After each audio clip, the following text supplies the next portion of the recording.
Latest political polls, though, let's just talk about that. Bad news for Christopher Luxon, Megan, isn't it? He's not resonating with the public. No, and it's like not just the latest poll. I think one of the most important things is to look at the series of polls and what the trend is. And I think that you can see that you really are seeing for a first term Prime Minister something that's quite unprecedented in terms of that lack of popularity. It will be a worry for the National Party.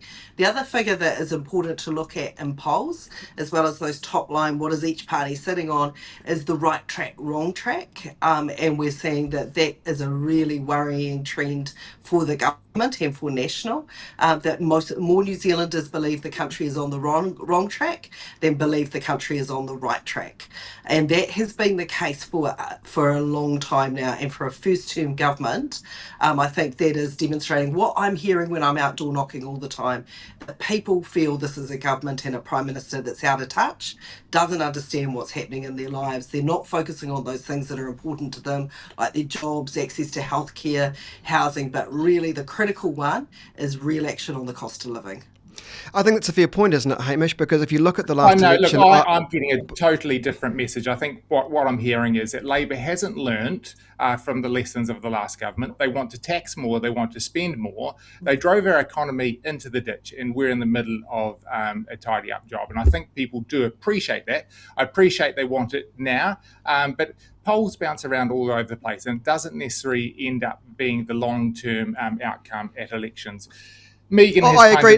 Can I just come in there? I mean, I don't necessarily disagree with you. If you look at the last election, my gut feeling is the government didn't win the election because of how popular Christopher Luxon was. The government won the election because Labor happened to be not popular in the last election cycle.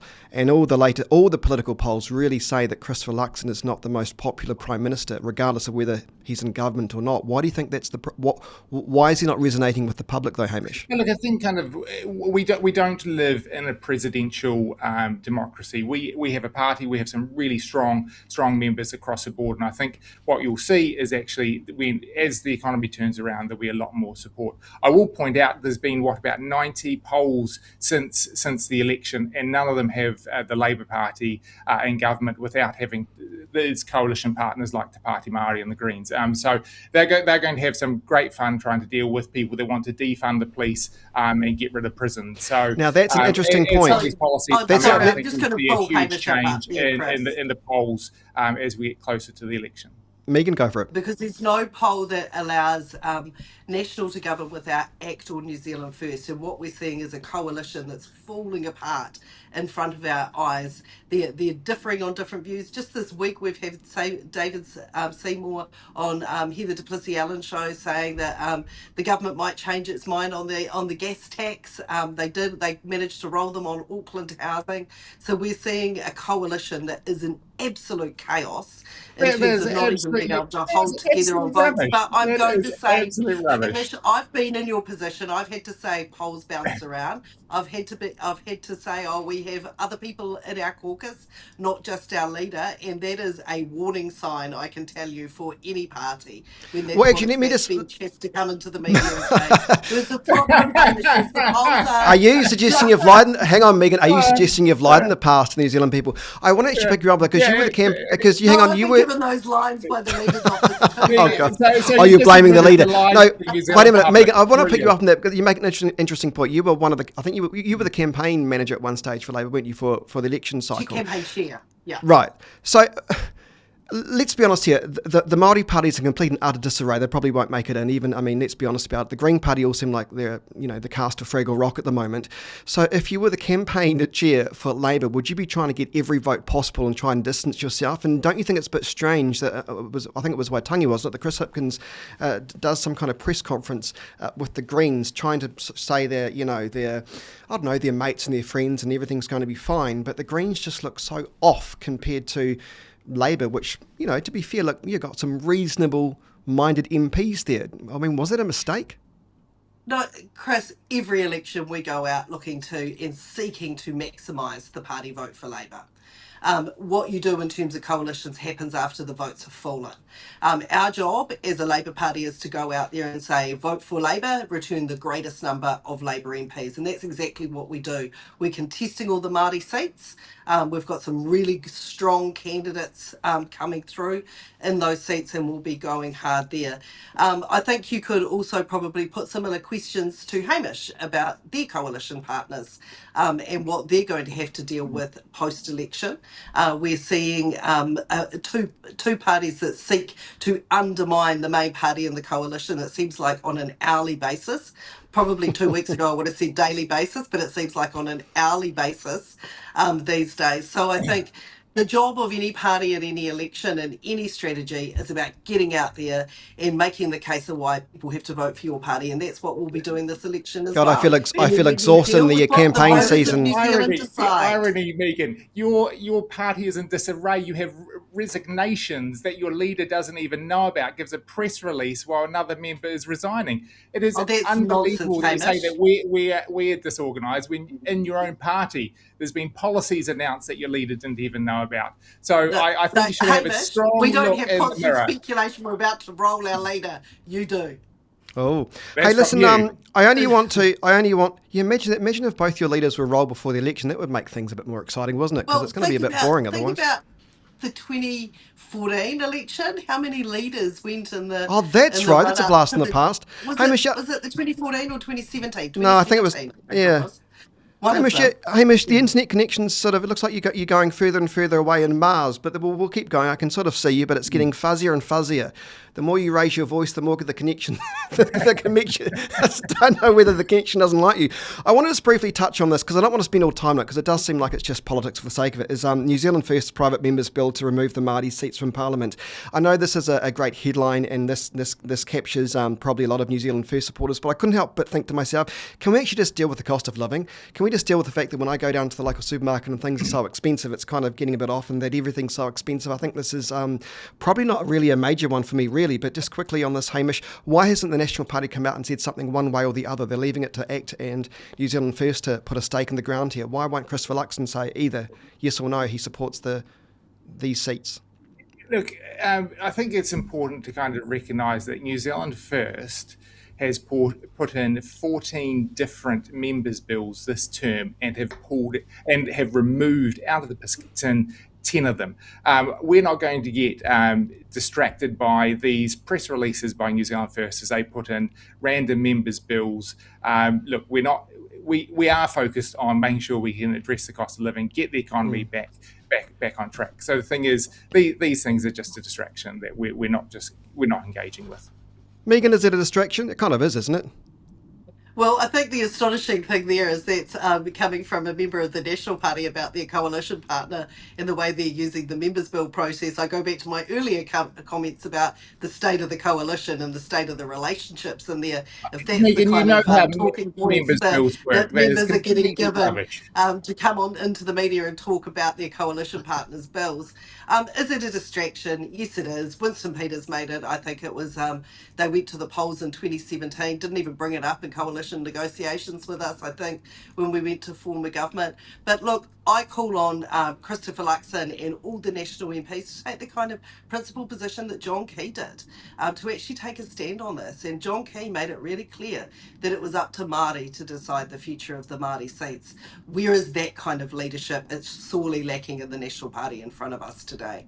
Speaking of that, I'll tell you what is also sorely lacking is the reasonable level-headedness of Māori Party MPs. When you speak about John Key, I think very fondly, who would have thought the National Party had such a strong connection with the Māori Party with the likes of Peter Sharples and Tariana Turia. Now we've just got a bunch of misfits that are just hell-bent on getting TikTok likes, views and shares, which I think is really sad. Need to move on because this is equally important, I think. You may have seen it. This entry-level job in Auckland recently attracted 2,500 applicants. Look, that's not uncommon, to be fair, but I think what is perhaps a little bit concerning is only 44% of those applicants were from New Zealand. So, Megan, to you first then, are we actually creating enough jobs for local workers, or are immigration settings increasingly becoming more competitive and all we're getting is low-skilled workers? I think actually the point that jumps out about this story for me, Chris, is just how hard it is out there to find work. So even if it was, what was it, 44% of Yeah. the applicants were New Zealanders, that's 1,100 people applying for a single job. So I think this 1,100 New Zealanders, people who are here, so take away the immigration question and let's just look on this. What we're seeing is that people are just struggling to find work, and this is what I'm hearing all the time when I'm door knocking, particularly young people. We're seeing particularly high levels of unemployment in that youth area. So for me, the tragedy of this story is that there's 1,100 people sitting there thinking, this is my chance, this is my opportunity, this is my job, getting out their CV, writing their letter, putting the application in. People are desperate for work, Chris, and we're seeing this with high levels of unemployment that is staying around much longer than initial forecast said it would. What we saw in this week's monetary policy statement that came out is that we're actually, although there is some easing in terms of unemployment, it's still staying high. When you've got unemployment in the 5% levels, people get desperate. So I'm not surprised we're seeing 1,100 people who are already in New Zealand applying for a job, and it speaks to what I'm hearing every day. It's hard out there. It is hard out there, but then again, Hamish, is it whose responsibility is it to try and find a job? Is it the government's to create jobs, or is it the government's to create a healthy economy which produces jobs, or is it a bit of both? It's a bit of both. Now, the thing is, we have gone through a period where our debt has been absolutely blown out. Our interest rates have been absolutely high. Our inflation rate has been through the roof. And so we're getting that back under control. And unfortunately, unemployment is a lagging economic indicator, and we are seeing things turning around. And what we're seeing the growth in GDP. We are seeing that the fact is that business surveys now show that people are looking to start employing people. But when we have such hard economic times, which we've gone through due to foolish decisions made by the previous government, that then businesses and companies are apprehensive about employing, and we are finally getting that under control, and we can see positive lights, and we're seeing that in business confidence. We're seeing it in when businesses ask, are you looking to increase employment, and that is the answer to yes. In tough times, they're looking to kind of stretch what they have.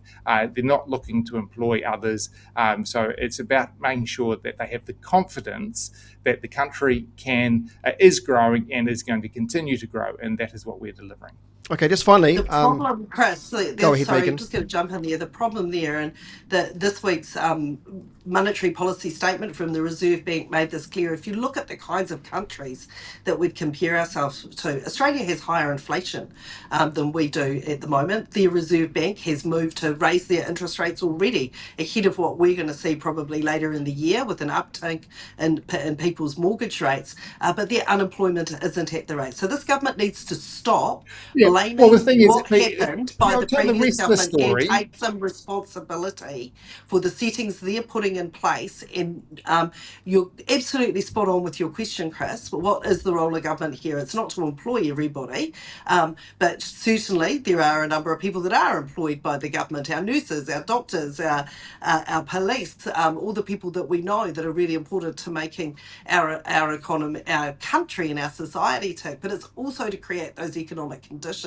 where businesses will go out and employ. And we haven't seen that, and it's stuck around much longer than anyone anticipated. And people are finding it really, really tough. And even if they have got a job, what I'm picking up is they're scared that they're going to lose their jobs. That's one of the things they're really worried about. Okay, Hamish, final word, then we're going to go. Go, Hamish. Megan hasn't mentioned is actually New Zealand's growth forecast is actually predicted to be far higher than Australia's over the next couple of years. So Australia might be sitting where it is now, but we're actually predicted to overtake Australia, and I think that is good news. It's because we're coming off such a low base, Hamish, because we haven't seen growth. But you destroyed our economy last couple of years. by your debt and high inflation. Hamish, let's have a sensible growing up debate about this. I think people have long memories and can remember that. Okay. We're out of time. It's nice to speak with you. Megan Woods and Hamish Campbell. Have a lovely weekend. All the best. Excellent. You too. I'll stick around. See you later, Megan. See ya.